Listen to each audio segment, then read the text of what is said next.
ప్రేక్షకులకు నమస్కారం. ఆధ్యాత్మిక సుధాసాగరం ధర్మ సందేహాలు కార్యక్రమానికి స్వాగతం. ముందుగా ప్రేక్షకులందరికీ కృష్ణాష్టమి శుభాకాంక్షలు.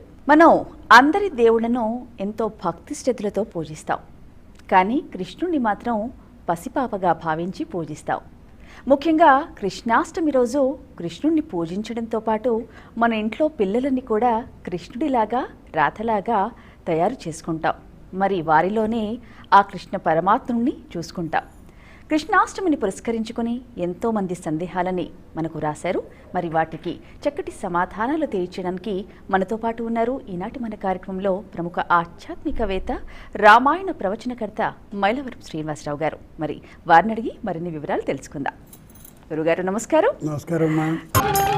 గురుగారు, కృష్ణాష్టమి ఎలా జరుపుకోవాలి? పూర్ణిమకి ముందుండే 15 రోజుల్లో పుడితే అబ్బో ఎంత బాగుంది అనుకుంటాం. కృష్ణుడు కృష్ణపక్షంలో పుట్టాడు. చాలా చక్కగా ఉండే వసంత ఋతువులో ఎవరైనా పుట్టినట్టయితే ఎంత మంచి సమయంలో పుట్టాడండి, భలే భలే, ప్రతి చెట్టుకి ఆకులు, పువ్వులు, బ్రహ్మాండమైన చిగుళ్ళు, ఫలాలు, కోయిల కూతురు, అబ్బో చాలా బాగుంది అని అనుకుంటాం.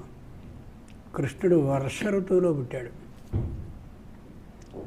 పగటిపూట కానీ ఎవరైనా పుట్టినట్టయితే 10 మంది వచ్చి చూసి అబ్బో ఆహాహా అని ఆనందపడతారు. ఈయన అర్ధరాత్ర కాలంలో పుట్టాడు, సరిగ్గా 12 గంటలకి. అద్భుతమైనటువంటి సౌధాల్లో చాలా పెద్ద ఎత్తునటువంటి మంచి రంగురంగుల మేడల్లో పుడితే అబ్బో ఏమిటండి, బంగారపు ఉయ్యాల్లో ఊరేగిస్తారు వాడిని, ఎంత ఆనందంగా ఉంటారు. ఈయన కారాగారంలో పుట్టాడు. తల్లి తండ్రి ఆ శిశువు జన్మించిన వేళ చెప్పలేనటువంటి సంతోషంతో ఉంటారు అక్కడైనా.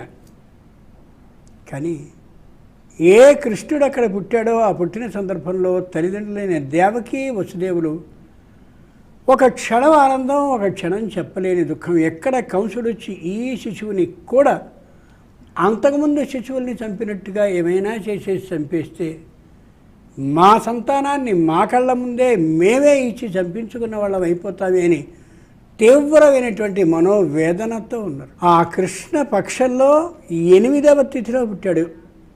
కృష్ణ అష్టమి తిథిలో పుట్టాడు ఆయన. ఏమిటి చిత్రం? 8 అనేది 15 తిథుల్లో మధ్యదైనటువంటి తిథి. ఇటు 7 తిథులు, అటు 7 తిథులు. భగవంతుడు ఒకటే చెప్తున్నాడు, ఈ అజ్ఞానం వైపుకి పెడతావా వెళ్ళు, జ్ఞాన మార్గం వైపు ప్రయాణిస్తావా ప్రయాణించు, నిన్ను మధ్యలో ఉంచాను, ఇటు పెడతావో అటు పెడతావో నిన్ను నువ్వు ఆలోచించుకుని ఓ నిర్ణయాన్ని తీసుకుని ఆ విధానంగా నడువని ఎంత అమోఘమైన ఉపదేశాన్ని మనకి ఆ 8వ తిథి నాడు పుడుతూ చేశాడు. పైగా శ్రావణ మాసంలో పుట్టాడు ఆయన. శ్రావణ మాసం అలాగే భాద్రపద మాసం దిమ్మరించి వర్షాలు కురిసేటటువంటి మాసాలు.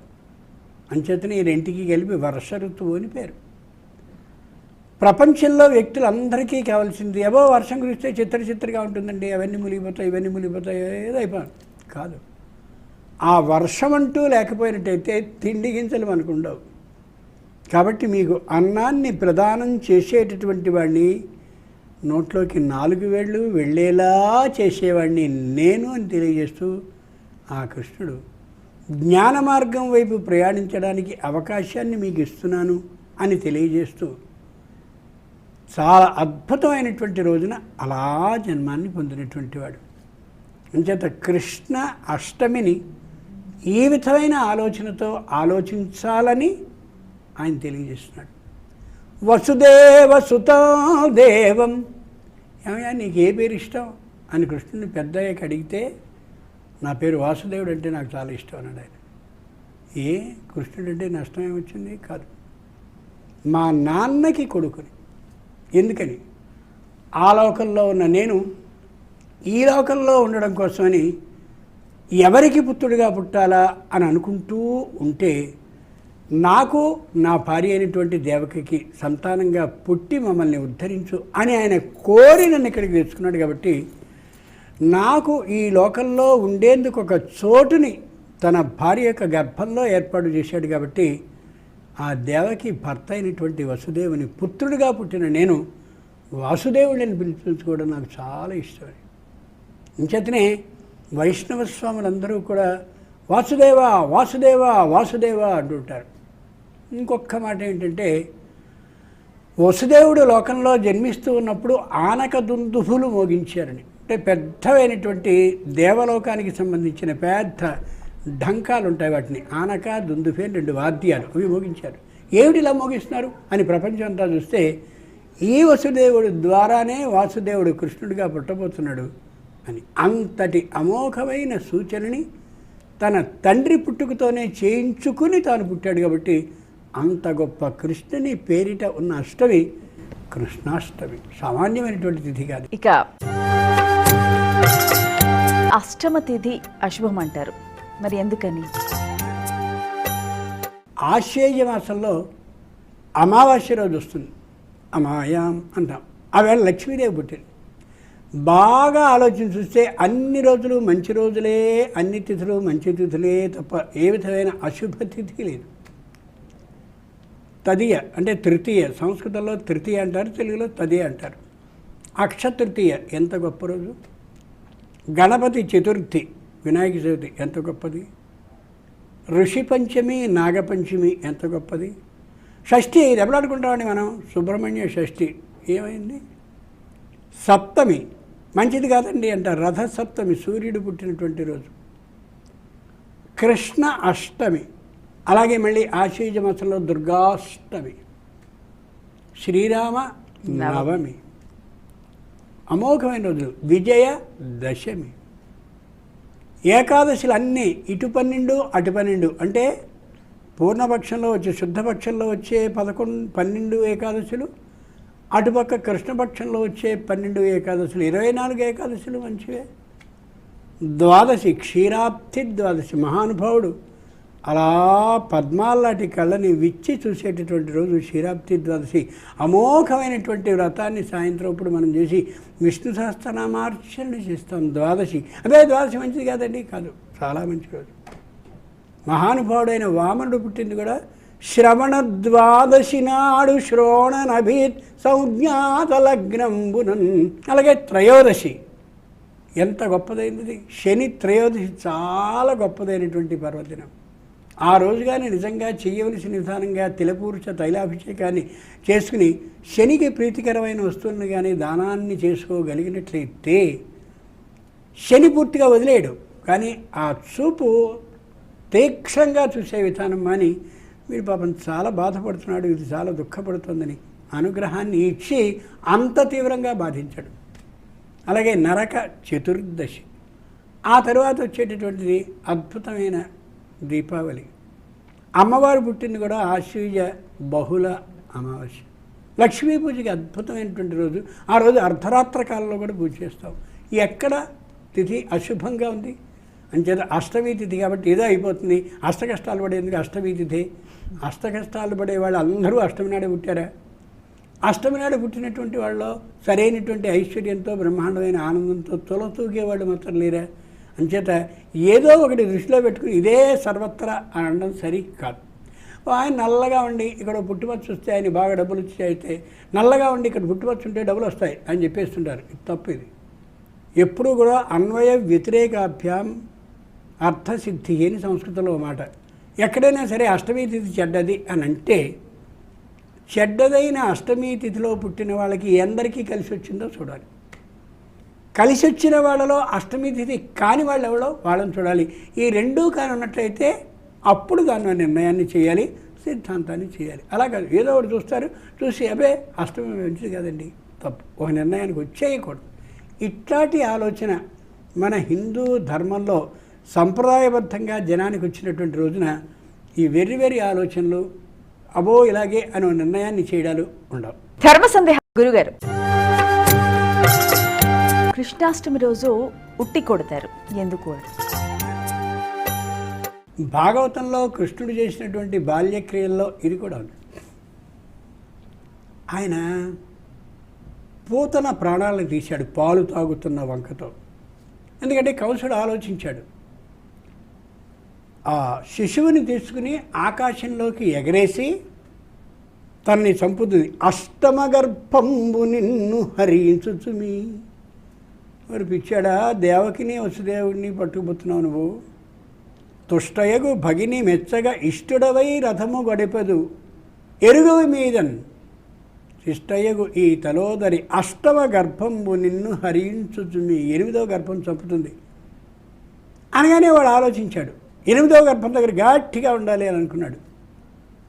ఈ పుట్టినటువంటి కృష్ణుని మామూలు మనలా మానవ రూపంతో పుట్టల, సాక్షాత్తు శ్రీ మహావిష్ణు స్వరూపంతో తమద్భుతం బాలకమంబుజే క్షణం చతుర్భుజం శంఖ గదాద్యుధాయుధం. బ్రహ్మాండంగా ఇట్లా పుట్టినటువంటి వాడిని అక్కడ పెట్టేసి అక్కడుండే ఆ స్త్రీ శిశువుని తెచ్చారు. వసుదేవుడు తెచ్చాడు. తెచ్చాయా, ఇదిగో ఇస్తున్నా నీకు. వాడు తల జుట్టు అలా విడిపోతూ ఉండగా గబగబా వచ్చేసి శిశువుని పైకి ఎగరేసి కత్తిని ఇలా పెట్టి పైన ఉండేలాగా పిడి కిందికి పెట్టి అది పడగానే చచ్చిపోయేలా ఏర్పాటు చేశాడు.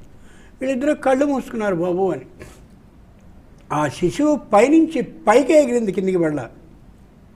అందేముంది, జాతకల్లు తవా అంతర్గత్. ఓర్పిచ్చాడా, నన్ను చంపుదాం అనుకుంటున్నావా? చాలా పొరపాటు చేస్తున్నావు.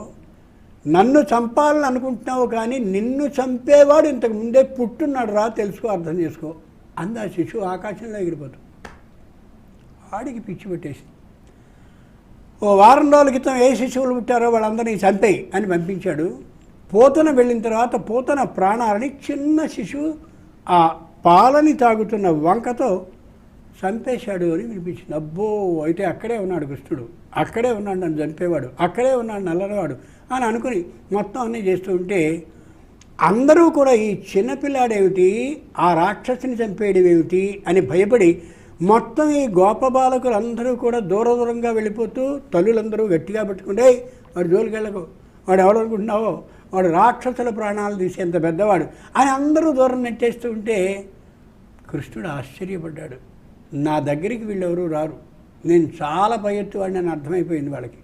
అంచేత నేను ఏం చేయాలి, వాళ్ళలో ఒకడిగా నేను చేరి వాళ్ళని నా వాళ్ళుగా చేసుకోవాలని అనుకుని ఏ ఇంట్లో అయినా సరే అత్త కోడలు పక్కపక్కన పడుకుంటే అత్తగారి మూతికి వెనరాసి వెళ్ళిపోయేవాడు. పొద్దున్నే లేచి నువ్వు తినేసేసావు అన్నా, నేను తినలేదు, ఎవరో రాశారు, ఇది ఆ పెద్ద గొడవ. ఇంకో చోటుకి వెళ్ళిన తర్వాత ఒకరిని బాగా ఒంగోబెట్టి వాడి మీద నిలబడి ఆ ఉట్టెలో ఉండేటటువంటి వెన్నని అలాగే పెరుగుని పాలని ఉండే మూతలన్నీ తీసి తాగేసేసి పగలగొట్టి వెళ్ళేవాడు. ఇట్లా వాళ్ళలో జరిగేటటువంటి బాల్య చేష్టలు ఏవైతే ఉన్నాయో ఆ బాల్య చేష్టల్ని తానే ప్రేరేపించి చేయించి వాళ్ళలో మనిషి అయిపోయాడు. నేను భగవంతుని దూరంగా ఉంటానల్లా. రామచంద్రుడి లక్షణం కృష్ణుని లక్షణం పూర్తి భిన్నంగా ఉంటుంది. అంచేతనే హరే రామ రామ రామ హరే హరే, హరే కృష్ణ కృష్ణ కృష్ణ హరే హరే. రాముడు కృష్ణుడు ఇద్దరు కలిపితే తప్ప భగవంతుడు కాడు. ఇద్దరూ కలవాలి. రాముడు వేరు, కృష్ణుడు వేరు, కానీ ఇద్దరూ కలిస్తే తప్ప పరమేశ్వరుడు కాడు. ఆ విధంగా మనం ఆలోచించి చూస్తే ఉట్టె కొట్టడం అనేది ఏదైతే ఉందో అది కృష్ణుని యొక్క బాల్య చేష్టలకి సంకేతమైన కృష్ణుడు వాళ్ళలో ఒకడుగా చేరడానికి సంబంధించినటువంటి అభ్యాసాన్ని తాను చేస్తూ వాళ్ళందరికీ నేర్పేవాడిగా అయ్యాడు. అంచేతనే వాళ్ళందరూ కూడా కృష్ణుని మనలో వాడే వీడు కూడా మనము చక్కగా ఏ పాలు పెరుగు ఇవన్నీ అమ్ముకుంటున్నావో సద్దన్న తింటున్నావో వీడు కూడా మనతో పాటు అలాగే ఉంటాడు, ఏదో పోతండి చంపాడు అది ఇది అని అనుకోక్కర్లేదు అని వాళ్ళలో వాళ్ళు అయిపోయారు. కాళీయుడిని మర్దించినప్పటికీ కూడా వీళ్ళందరూ మాలో ఉండే గొప్ప బాలకుడే అనుకోవడానికి కారణం అది. అంచేత ఉట్టి కొట్టడంలో ఉండే పరమార్థం భగవంతుడు దూరంగా లేడు, మన మధ్యనే ఉంటాడనే అభిప్రాయాన్ని కలిగించడమే. దానికి వెకిలి పిశాచ రాక్షస పద్ధతులు కొత్తగా ఏవేవో వస్తున్నాయి, కానీ సరైన సంప్రదాయ విధానంలో కానీ ఉట్టి కొడితే ఆ ఆనందమే వేరు. గురుగారు, కృష్ణుడికి ఇష్టమైన నైవేద్యాలు ఏమిటి? భారతీయ ధర్మంలో ఏదైనా నైవేద్యము అనేది ఉంటే ఆధ్యాత్మికమైన ప్రయోజనంతో పాటు వైద్య రహస్యం కూడా ఉంటుంది అందులో. వినాయకుడికి ఇష్టమైనటువంటి పదార్థం ఏది అంటే వినాయకునికి తల్లి అయినటువంటి ఏ పరాత్పరి జగత్పరాత్పరి ఉందో ఆవిడ ఆవిడ కేవలం ఉండ్రాళ్ళు మాత్రమే చేసి దీంతో సర్దుకోరా అందా కాదు. మంచి వర్షకాలంలో వచ్చే పండగ కాబట్టి ఆవిరి మీద ఉడికినటువంటిదైతే అనారోగ్యాన్ని కలిగించదు ఉదరానికి అనే అభిప్రాయంతో మీరందరూ ఈ ఉండ్రాళ్ళని తింటే ఆరోగ్యం బాగుంటుందనే అభిప్రాయంతో చేయబడ్డ ఉండ్రాళ్ళు. అలాగే శ్రీరామ మంచి గాడుపు ఈ చెవి నుంచి ఆ చెవికి వేడి కొడుతూ ఉంటే, చెంప పగిలిపోతూ ఉంటే విపరీతమైనటువంటి ఎడవేడికి ఈ సందర్భంలో వడపప్పు పానకం మీరు తీసుకుంటే ఆరోగ్యం బాగుంటుందని ఆ నైవేద్యాన్ని ఏర్పాటు చేశారు తప్ప రాముని తల్లైనటువంటి కౌసల్య తన పిల్లవాడికి ఏ పిండి వంట చేయలేక ఇదో వడపప్పు ఇదిగో పానకం సర్దుకోరా అని అల్లా. అలాగే అమ్మవారి లలితా సహస్రనామాలు కానీ చూస్తే 8 విధాలైనటువంటి అద్భుతమైన పిండి వంటలు కనిపిస్తాయి మనకి. ముద్గౌదన ఆసక్త చిత్త, ఇలా దధ్యోదన ప్రియ, ఇలా ఉంటాయి మొత్తం 8.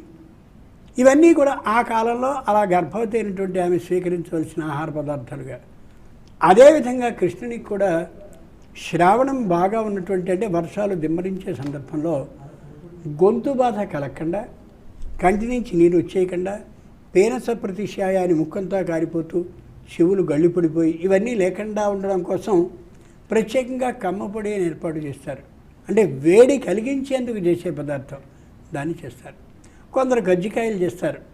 ఇలా ఒక్కొక్కళ్ళు ఒక్కొక్క ప్రాంతంలో ఉండేటటువంటి ముఖ్యమైన ఈ నైవేద్యాన్ని పెడితే చాలా గొప్పవాళ్ళు అని అనుకునే విధంగా కొన్ని చేస్తున్నారు. కానీ భారతీయ హైందవ ధర్మ విధానం ప్రకారం నైవేద్యాలు అనేవి ఆరోగ్యాన్ని పరిరక్షించేందుకు చేసేటటువంటివే తప్ప భగవంతుడికి ఇది ఇష్టము అని అనుకోనేకూడదు. ఇది నిజంగా పైకి ఆ విధంగా కనిపించే ప్రశ్న అయినా లో విశేషాన్ని మనం గమనించినప్పుడు ఓహో ఇదా అని అనుకుంటాం. అలా కాకుండా మనం కృష్ణుడికి వెన్నముద్దలే ఇష్టం అని చెప్తే అందరూ వెన్నముద్దలు మాత్రమే పెట్టేసి ఇంకేమి పెట్టరు. అలా కాదు. మన శరీర ఆరోగ్యానికి ఏది ఈ వర్షకాలంలో, అంటే వర్ష ఋతువులో వర్షాలు దిమ్మరించే సందర్భంలో ఏది మనకి మంచిది అనే విధంగానే కృష్ణుడు భగవంతుడు కాబట్టి ఆయనకి ఆ విధమైన నైవేద్యాలను సమర్పించడం ఇష్టం తప్ప ఇదే నైవేద్యం కృష్ణుడికి ఇష్టం అని చెప్పేందుకు ఏది ఉండదు. ఆయన పాలు తాగాడు, పెరుగుతున్నాడు, వెనవుతున్నాడు, ఇంకా మిగిలినన్నింటినీ పదార్థాలు తీసుకున్నారు. చాలామంది మనం మామూలుగా ఉత్తరప్రదేశానికి రాజస్థాన్ ప్రాంతాలకు వెళితే విపరీతమైనటువంటి చెప్పలేనంతటి తీపి పదార్థాలు చేసి ఇవన్నీ కృష్ణుడికి ఇష్టం కాబట్టి పెట్టేస్తున్నాం అని మామూలుగా అంటారు.